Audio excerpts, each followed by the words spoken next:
Good evening. This is BelGeode, and we are back with some Microsoft Flight Simulator X Steam Edition, Vietnam era. So we're here in Marble Mountain over by Da Nang in the Kaman SH-2 Seasprite, one of my absolute favorite Navy helos. Well, next to the SH-3 anyway.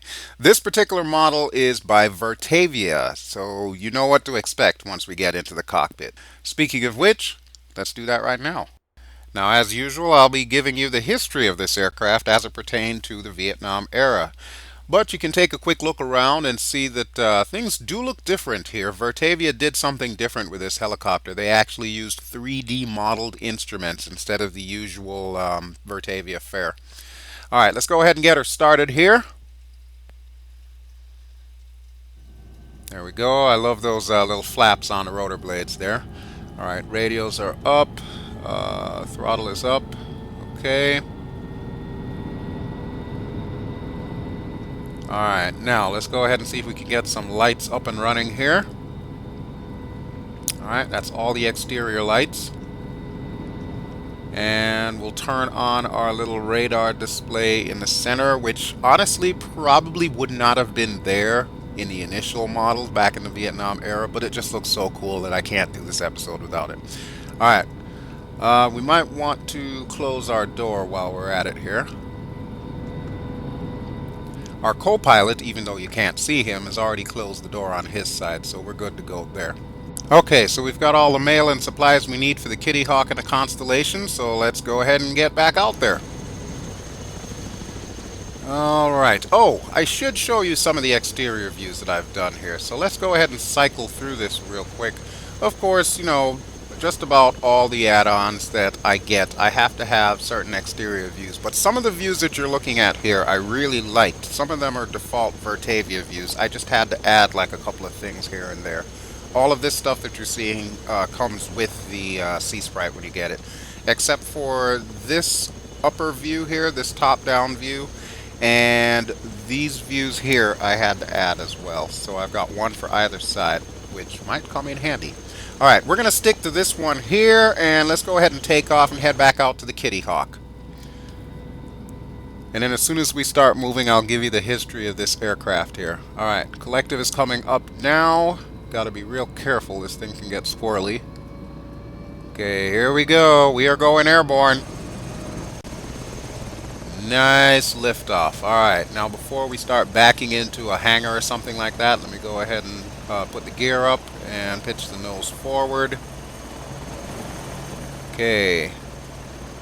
Now I'm not using HTR, Helicopter Total Realism, for this particular one, so you'll have to bear with me. This is actually the FSX default flight engine as tweaked by Virtavia. It's actually not bad. It makes the helicopter really docile, which for what we're about to do today, yeah, we're probably going to need that. Alright, so we're going to go over the Da Nang area here, and I believe, if I'm not too mistaken, there is a ship somewhere out there, so I'm probably going to want to use that as my marker before I head out the bay area. Okay, so next stop, Da Nang Bay. And as we fly over the suburbs, I'll start telling you a little bit about the Kaman Seasprite.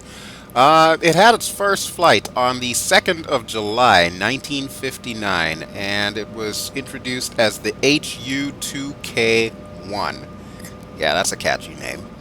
Now, it was introduced into service in December of 1962, and it survived with the U.S. Navy until 1993. It is currently still in service with New Zealand. Now, it's interesting to note that the New Zealand version is actually a variant of the original version. They have the SH-2G, like golf, Super Seasprite. So basically, they got our hand-me-downs and made them better. Go New Zealand. Gotta love them Kiwis. And just to rattle off some quick facts, the length of this sucker was 52 feet 2 inches, which is the original version, the UH-2A. The SH-2F is actually 5 inches longer. Don't ask me where they got those extra 5 inches from. The rotor is a 44-foot diameter, and the height is 13 feet 6 inches. Hey, look, we can see our ship. Okay, so it's not exactly our ship, but it's the U.S. Navy's ship. What we're looking at here is actually a hospital ship.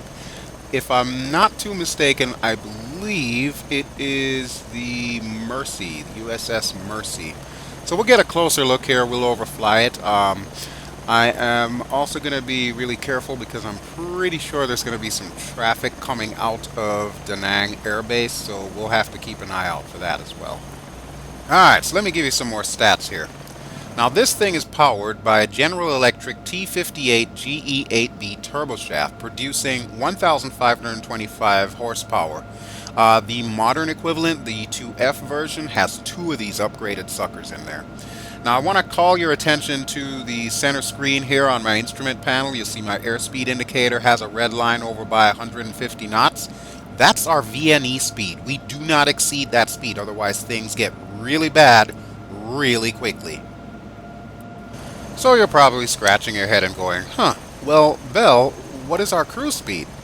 Okay, well, I'll tell you. Our maximum speed is 141 knots, so cruise speed is about 120 knots in this sucker. With that, we've got a range of 582 nautical miles and a service ceiling of 17,400 feet. Not bad for a 3-crew helicopter. Okay, we should be on top of our boat, so let's take a look. There she is. That is the Mercy Hospital ship, and you know what it's time for, folks. It's time to buzz the boat. Alright, let's go ahead and bring this bad girl down. Trying to get just the right angle here, because you never know, this might be a Kodak moment. Thought I saw an aircraft take off from Da Nang, too. Alright, ship, where are you? Whoa, whoa, whoa, whoa, going the wrong way. Ah, there's a ship. Alright, cool beans. Very nice. Whoa, whoa, whoa! Okay, that was a little bit too close there. Okay, flying at this angle is no bueno. Hold on, let me change the camera angle here and we'll turn around. Wow, I can't believe we actually survived that. This thing was almost over before it started. Alright, let's turn back around. Oh, look at that. There's a jet up ahead. You know, if I'm not too mistaken, I do believe that is an F4 Phantom. I'm wondering if it is one of the SimWorks Phantoms, since I am using CCP to generate my AI traffic. And I think it is. So there you go, you can see it directly ahead. That is the SimWorks Studios F4 Phantom from a previous episode. It looks like a sundowner from what I can see here. And she's heading out to sea, so she's probably heading back to the same carrier that we are heading to. I am using the freeware version of the Kitty Hawk and the Constellation. I do have the Payware version that came with the Aerosoft Tomcat. However, it's got Tomcats on there, which isn't helping us for Vietnam.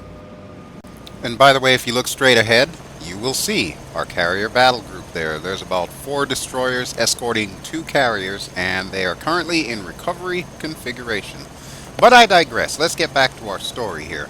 So in 1956, the U.S. Navy launched a competition to meet its requirement for a compact, all-weather, multi-purpose naval helicopter. Kaman's K-20 model was selected as the winner. The K-20 model ended up becoming the HU-2K-1 helicopter in late 1957. I think they built about 4 prototypes and like 12 production models just to start with. Now, Canada also expressed interest in this thing back in 1960, and as soon as that happened, Kaman jacked up the price to about $23 million because they knew they had a winner, and honestly, Sikorsky hadn't even thought of the UH-60 or the naval version, the SH-60 at that time. So the market was ripe for them, and they went for it. Now, of course, Canada weren't about to be suckers, so they actually waited until the U.S. Navy had done tests, and the U.S. Navy revealed that this thing was overweight and underpowered, so it really didn't meet their requirements. But be that as it may, the U.S. Navy still ended up taking the orders and sending this sucker off to Vietnam. So now designated the UH-2, this baby was finally on board carriers as search and rescue and plane guard. Now, when this thing got to Southeast Asia, it was just in time to see action in the Gulf of Tonkin Incident in August 1964, and its principal contribution throughout the war was retrieval of downed aircrews both from sea and inside enemy territory. It's interesting to note that even though they also had the SH-3 Sea King available, by the time Operation Rolling Thunder rolled around in 1965, out of the 269 downed pilots, these helicopter teams were able to recover about 103 of them. So that's a pretty sizable chunk.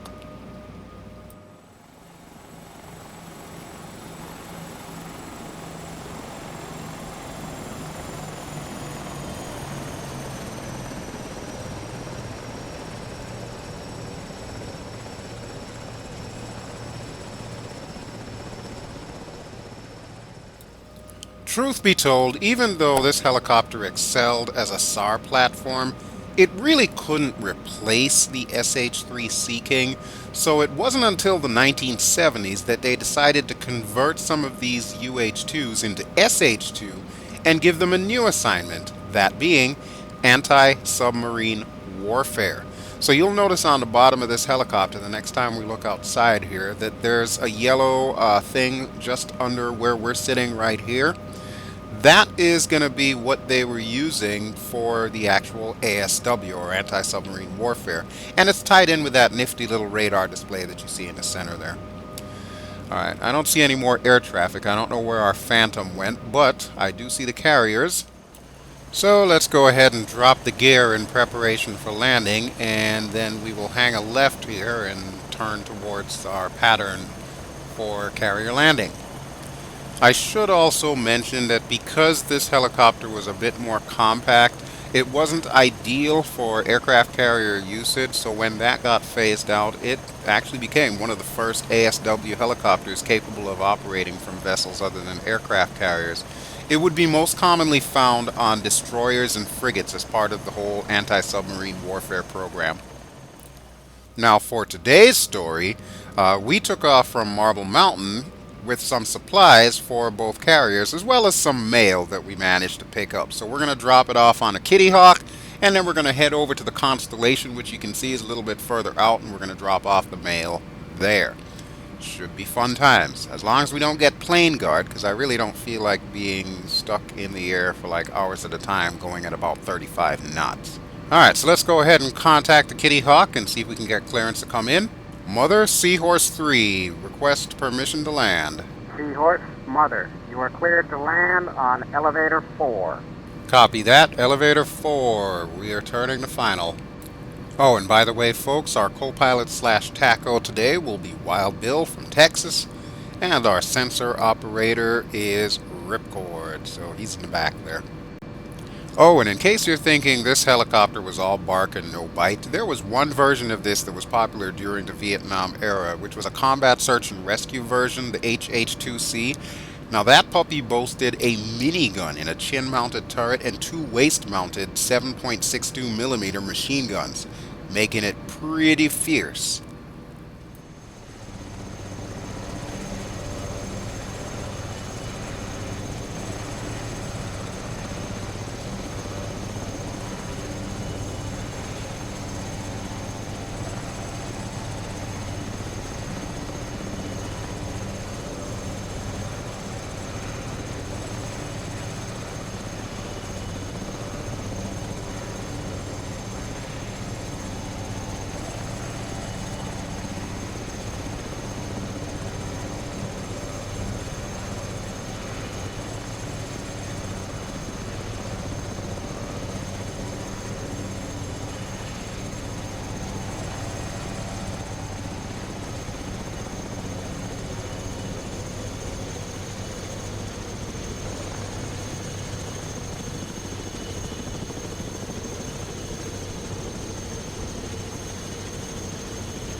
Alright, so we are down. So let's go ahead and open my side door here, and we'll have Wild Bill and Ripcord offload the mail and supplies, then we'll get ready to head over to the Constellation and do the same thing.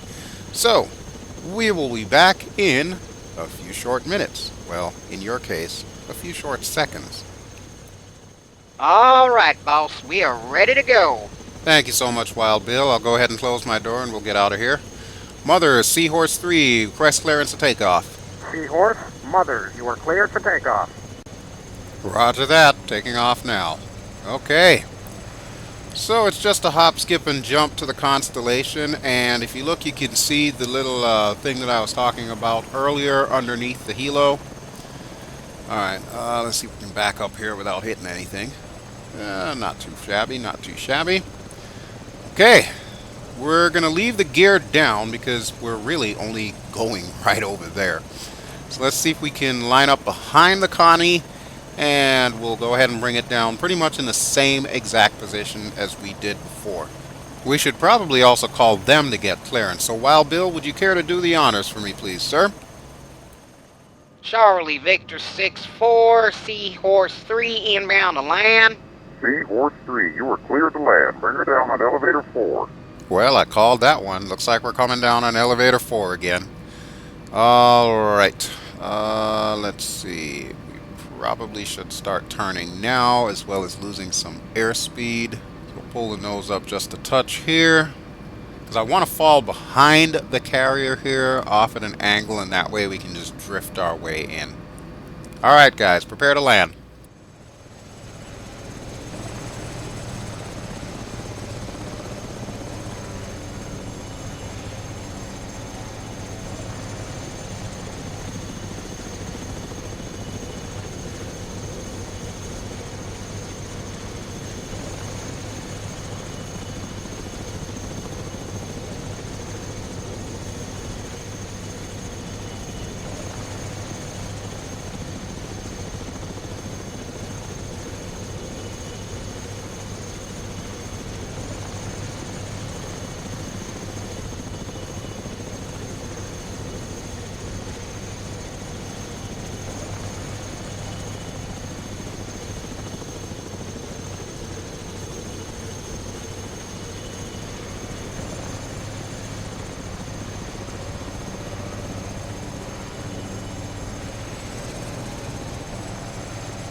Alright, and once again, it is time for mail calls. So let me open up my door. Ripcord, you want to do the honors this time, sir? Aye, aye, Captain. Good man. You're going to go far in this Navy. I can see that. Alrighty, folks. We will be right back as soon as we're done offloading our cargo. Everything's offloaded, ready to go again, sir. Outstanding. At this rate, we should be back on the Kitty Hawk just in time for lunch. Woo-wee, sounds good to me, boss. I figured you'd like that. Seahorse 3, Mother, we need you back here ASAP. We have an emergency situation. One of our crew's fallen sick and needs to be offloaded to the Mercy Hospital ship. Well, so much for early lunch. Alright, guys, strap in. We're heading back home, but not to stay. Go ahead and close the door here. Seahorse 3, you're cleared for takeoff. Good luck, boys. Copy that, Air Boss. Seahorse 3 out. Now, I don't mind rightly saying, but they're real lucky that there hospital ship's right there. Yeah, no kidding, especially since we're not as big as a Sea King. Alright, well, here we go. Let's go ahead and head back to the Kitty Hawk. We'll grab our medical casualty and get him over to that hospital ship stat. Now, I mentioned earlier that one of the things that this aircraft evolved into doing was anti-submarine warfare. This was the first airframe selected to do what they call LAMPS, or Light Airborne Multipurpose System. That evolved in the late 60s from an urgent requirement to develop a manned helicopter that would support non-aviation ships and serve as a tactical anti-submarine warfare platform. That would end up being the bread and butter for this helicopter for many years to come. Alright, so here we have the Kitty Hawk. Let's make this quick. We'll see if we can drop her down here. Mother, Seahorse 3, inbound to land again. Seahorse 3, you are cleared to land. The carrier deck is yours. All traffic has been waved off. Bring her down to midships and we'll get our guy out to you. Bringing her down midships eye. Stand by. Alright, so looks like we have the entire deck to do this here. I guess they really want this guy to get over to the hospital ship ASAP. Right here looks good, so we're just going to put her down here. There we go. Come on, baby. Come on, land, land. There we go. Whew, little rough, but it'll do. Alright, open up the doors.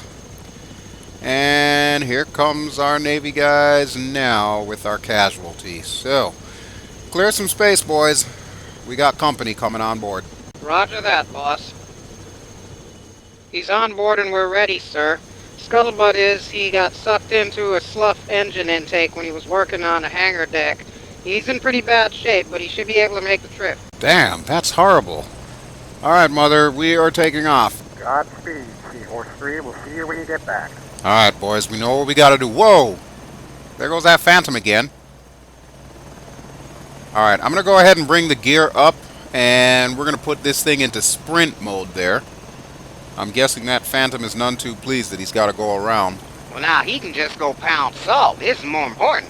Couldn't have said it better myself, Wild Bill, although I will say I do kind of appreciate those guys being around here, you know, just to offer a little bit of top cover, just in case the North Vietnamese decide to get froggy with us.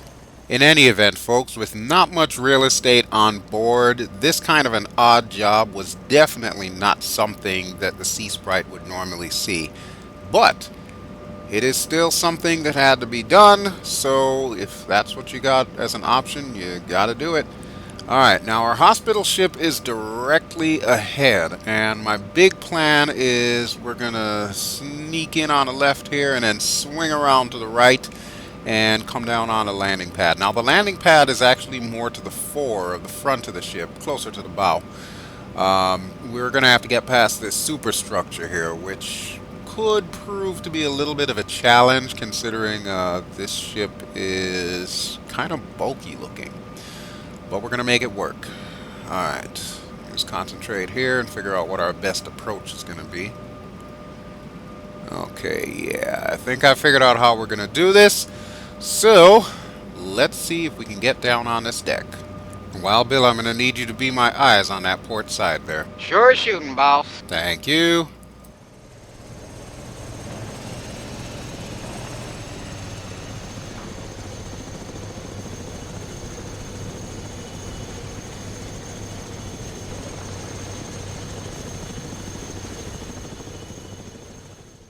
Looking good, Captain. Bring her down.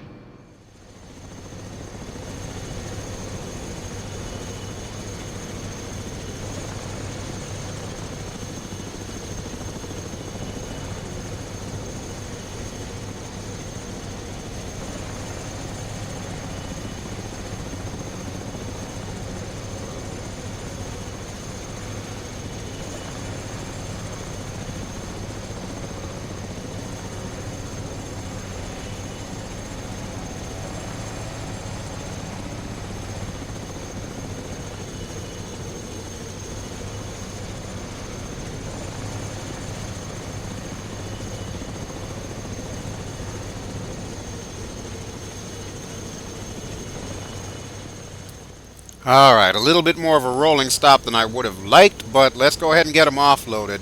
I'm on it, sir.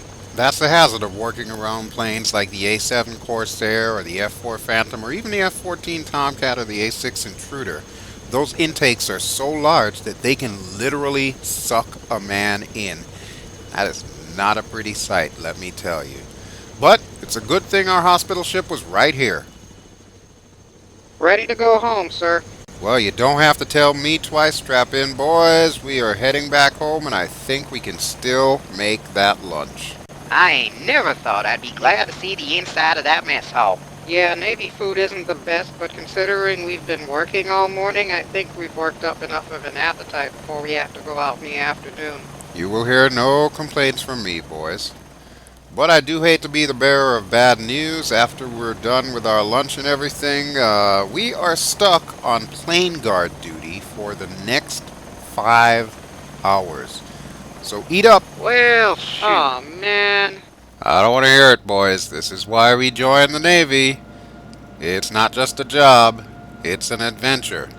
Or at least, that's what they tell us anyway.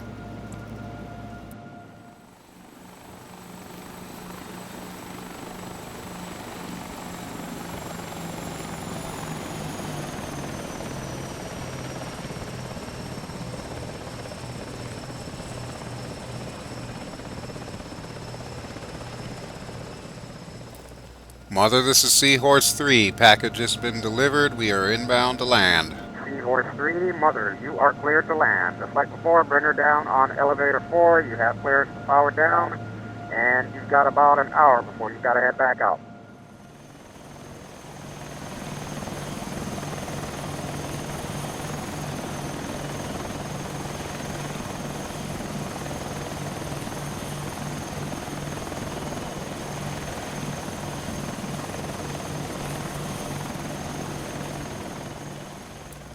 So let's see, what else can I tell you about the Seasprite? Well, I mentioned earlier that New Zealand still uses it. They replaced their Westland Wasps with the SH-2F Seasprites, and they're now using the SH-2G Super Seasprite. The main bulk of their force is in Auckland at the Royal New Zealand Air Force Base there. That is number 6 Squadron, so you never know, we might be taking a look at them in the near future.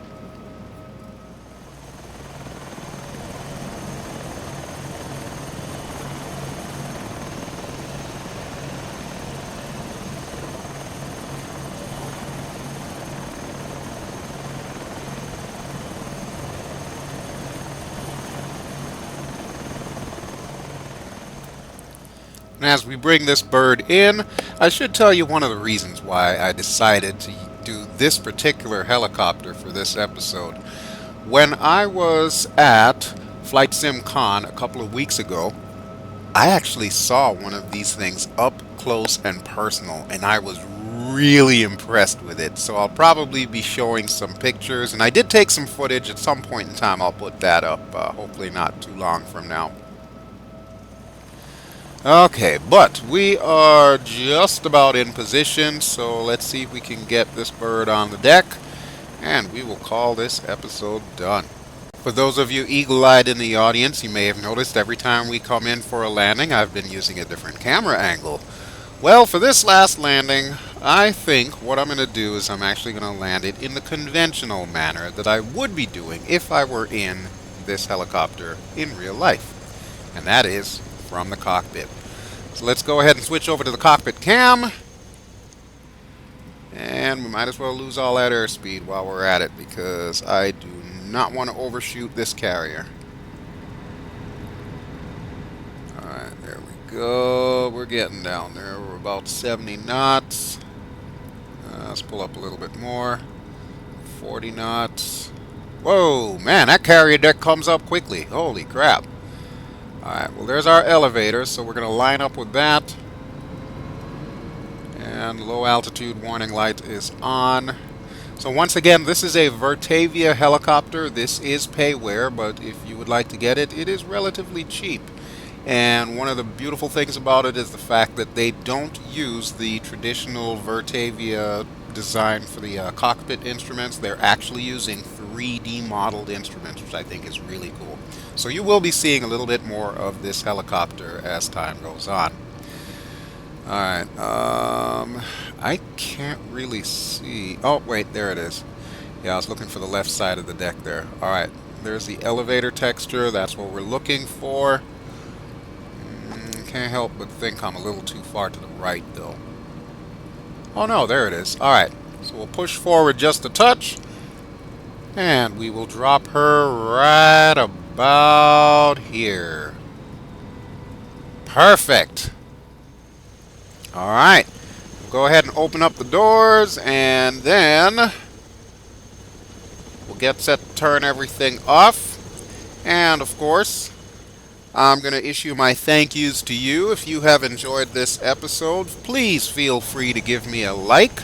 Don't forget to subscribe if you haven't already done so. That way you'll get notifications as to whenever I put these online. I am going to show one of the pictures from FlightSimCon at the end of the credits, so be sure to watch out for that. And other than that, that should basically do it for me. So thank you as always for watching. This has been BelGeode, and this has been the Vietnam era in Microsoft Flight Simulator X. Alrighty folks, talk to you later. Ciao!